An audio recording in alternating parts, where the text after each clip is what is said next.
နေတာတကောင်ကွာ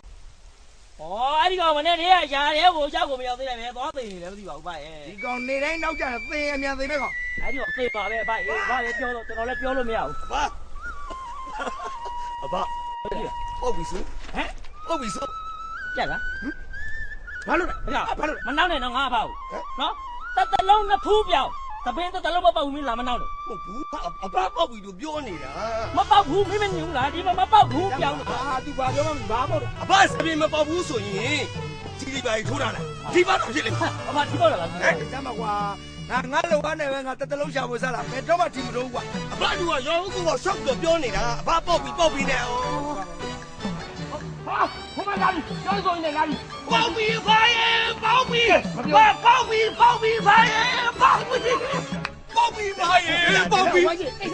ဟောငါဒီမလို့ကွာဘာလဲချီတိုးလို့ပေါက်ရင်အဘတစ်ခါပဲစားမှာအဘတလုံးစားမယ်ကြီးကိုကျွန်တော်ပြောပြမယ်ဟာဟောဒီမှာရွှေဩဇာနဲ့လားအဘလဲရရာတွေကိုစိုက်လိုက်ပြီးမှနဲ့အထွတ်တိုးပြီးတော့အဘတစ်လုံးစားမကောချမ်းသာပြီလို့ပြောတာအဘရဲ့ဒါဆိုရင်တော့ပေါက်ပြီရွှေဩဇာသုံး